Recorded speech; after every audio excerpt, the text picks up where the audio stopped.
Sir இவர் தான் கிருபா. யோ, நீ யாரை அரெஸ்ட் பண்ணி வச்சிருக்க தெரியுமா உனக்கு? தெரியும். அவனாதான் வந்து சரண்டர் ஆயிருக்கான்.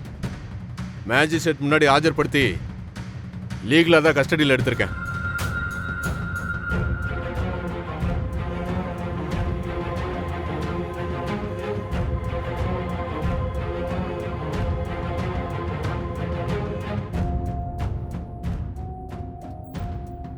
என்னடா அது? உனக்கு எதிர அந்த தேவையில்லாத வேலை? ஓம் பொண்டாட்டி பண்ண தப்புக்கு நீதிக்கு சரண்டார? அண்ணா, கண்டிப்பா அந்த கொலையை அவ பண்ணலண்ண. அந்த இன்ஸ்பெக்டர் இந்து மேல பழிய போட்டு இந்த கேஸ்ல அவளை குற்றவாளி ஆக்க பார்த்தான். அதனாலதான் நானா வந்து சரண்டர் ஆனேன்.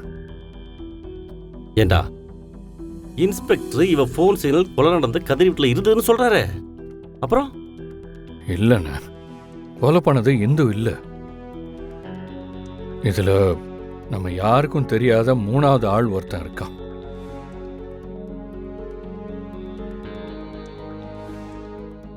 அவன் தான் இந்த கொலையை பண்ணிருக்கான். அவன் யாருன்னு கண்டுபிடிக்கணும். அண்ணா, இந்து நிச்சயமா அவனை கண்டுபிடிப்பா.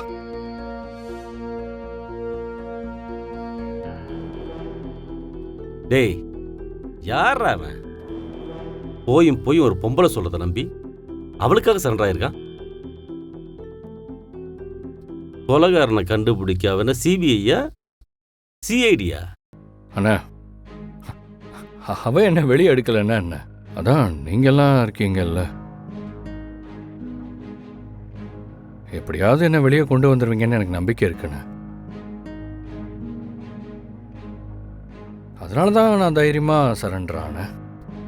சரி சரி, நான் இன்ஸ்பெக்டர்கிட்ட பேசி பார்க்குறேன்.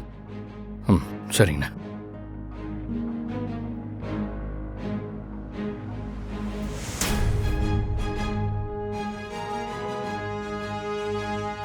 ஐயா,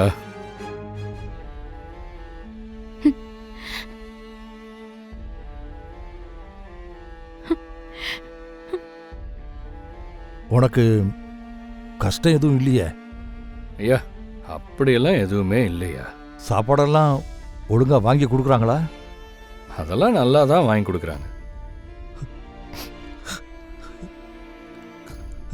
ஒரு வாரமா உனக்கு நேரமே சரியில்லடா. 2 நாளைக்கு முன்னாடி தான் ஆக்சிடென்ட் ஆகி ஆஸ்பத்திரியில் இருந்துட்டு வந்தேன்.